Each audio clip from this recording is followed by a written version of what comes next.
राधे राधे। जय गुरुदेव। सभी संत महापुरुषों के चरणों में कोटि कोटि नमन। हर देवी देवताओं का अवतरण जो होता है वो कहीं ना कहीं हमें ये सिखाता है कि कोई ना कोई परिस्थिति ऐसी आके खड़ी होती है जब उनका अवतार होता है, और हर अवतार में हमें कुछ सिखा के, कुछ दिखा के, कुछ समझा के जाता है। जीवन में पता है हम सबसे बड़ी गलती क्या करते हैं? हम सिर्फ सुनते हैं, ना समझने की कोशिश करते हैं और ना ही कुछ देखने की कोशिश करते हैं। हमारी ग्रंथों में सब कुछ है, ऐसा हमने कई बार कहा है। माना कि हमें इस समय या किसी भी समय नहीं मिलता है पढ़ने का, लेकिन सुनने का तो मिलता है। हमारे हाथ में मोबाइल होता है, हम जो चाहें वो टाइप करके सुन सकते हैं, लेकिन हमसे वो भी कार्य नहीं होता है। हम गाने सुनने में रुचि लेते हैं, अपने ग्रंथों को सुनने में रुचि बिल्कुल नहीं लेते हैं, और इसी कारण हम अंदर से मजबूती की तरफ नहीं, कमजोरी की तरफ जा रहे हैं। और जो इंसान अंदर से कमज़ोर होता है वो किसी भी हालात से, बीमारी से नहीं लड़ सकता है। लड़ने की क्षमता उन्हीं में होती है जो अंदर से और बाहर से पावरफुल होते हैं। तो मुझे लगता है कि जीवन में अगर कुछ करना है तो अपने आप को समझो, जानो, भगवान को जानो, और अपने ग्रंथों में जो लिखा है, जो दिया गया है, उनको भी पहचानो, उनकी शक्तियों को पहचानो। जब हमारी माता रानी का प्राकट्य हुआ, माता रानी का प्राकट कोई जन्म वाला प्राकट नहीं था, उनको प्रकट किया गया था। जितने भी देवता थे उन्होंने सब अपनी अपनी शक्तियों से, अपने अपने तेज बल से उनको प्रकट किया था। जब अकेले से काम ना बने तो फिर सबको एक हो जाना चाहिए। और आज वही स्थिति कहती है कि जैसे ये महामारी चल रही है, लोग महामारी कह रहे हैं इसको, तो आज ये स्थिति है कि आज हमें सबको एक होना है। जब एक साथ पुकार होती है, जब एक साथ सब बुलाते हैं भगवान को, तो भगवान का आगमन अवश्य होता है, किसी न किसी रूप में अवश्य होता है। हमारी विडंबना यही है कि हम सिर्फ अकेले करना चाहते हैं, हम अकेले रहना चाहते हैं, लेकिन अकेला इंसान मजबूत नहीं होता है।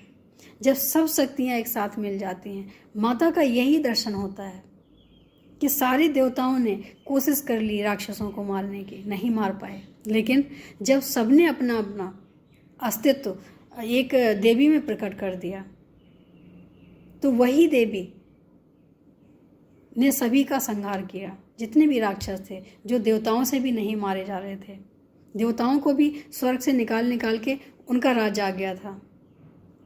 तो कितनी भी भयानक स्थिति क्यों ना हो, अगर हम सब एक हो जाते हैं, हम सब एक रास्ते पे हो जाते हैं, तो मुझे नहीं लगता है कि तोड़ पाना मुश्किल होगा। हम टूटते वहीं हैं जब हम सब कुछ अकेले करना चाहते हैं। अकेले नहीं, साथ की आवश्यकता है। तो क्यों ना हम इधर उधर से हम नहीं साथ रह सकते हैं। कई मजबूरियां होती हैं जो हम साथ देना भी चाहें लेकिन हम नहीं दे सकते हैं, लेकिन उसके लायक हम हैं जो हम ज़रूर करें, और वो है प्रार्थना। भगवान से हम प्रार्थना अवश्य कर सकते हैं। इसके लिए हमें कहीं जाने की आवश्यकता नहीं है, हमें किसी की मदद की आवश्यकता नहीं है, ना ही हमें किसी रोक टोक की आवश्यकता है कि कौन कहाँ जा रहा है। अगर रोका टोका जाए तो, देखा जाए तो जीवन में अगर हमें कुछ करना है तो हम घर में रह के भी कर सकते हैं। हमें सब कुछ देखने को मिलता है, लेकिन हम देखना चाहें तो, अगर हम देखना ही नहीं चाहते, हम कुछ करना ही नहीं चाहते हैं, तो हम कैसे कुछ कर पाएंगे? नहीं कर सकते हैं। हमें कुछ करने के लिए सोचना ज़रूरी है, और सोच हमारी कहाँ से बनती है? जब हम बाहर का दृश्य देखते हैं या अपने अंदर का कुछ महसूस करते हैं तो हमारी सोच प्रकट होती है। उस वक्त हमें लगता है कि हमें अब क्या करना चाहिए।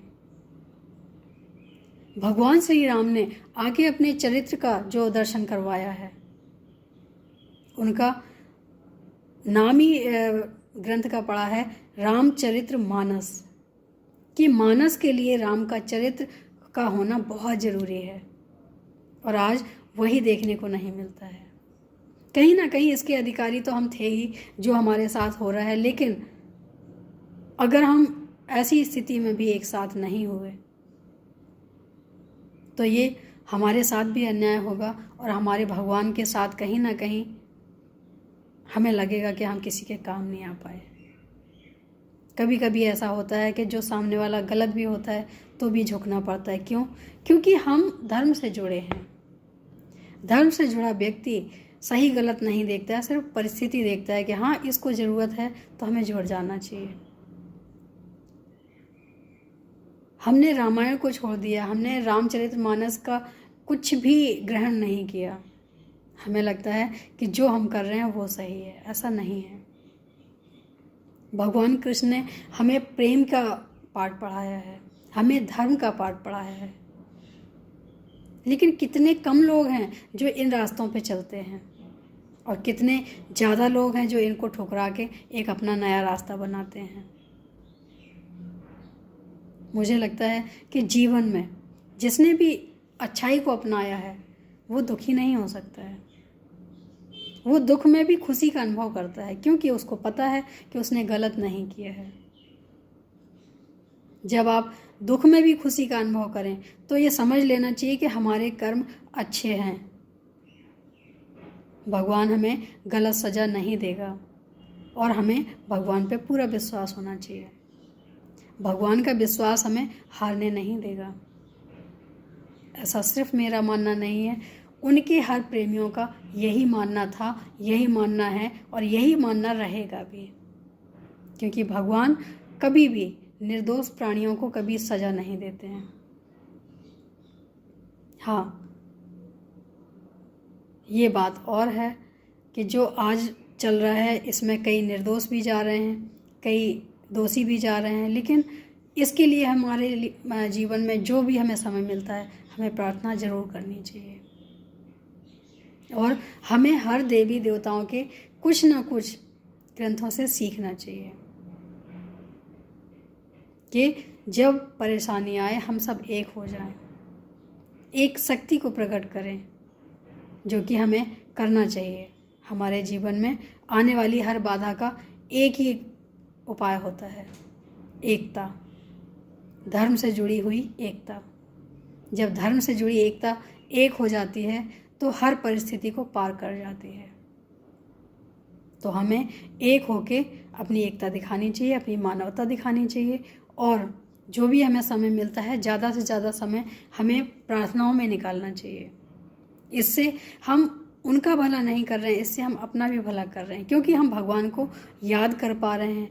बेशक उन्हीं की वजह से हो, किसी और की वजह से हो, हम किसी की रक्षा अर्थ अगर प्रार्थना करते हैं तो उस वक्त हमारी भी रक्षा होती है। तो हम दो काम करते हैं, अपनी भी रक्षा कर रहे हैं और हम सामने वाले की भी रक्षा की प्रार्थना करते हैं। तो हमें ज़रूर प्रार्थना करनी चाहिए और अपने धर्म से दूर नहीं जाना चाहिए। धर्म को साथ लेते हुए, भगवान को साथ रखते हुए आगे बढ़ते रहना चाहिए। आज के लिए इतना ही। राधे राधे, जय गुरुदेव।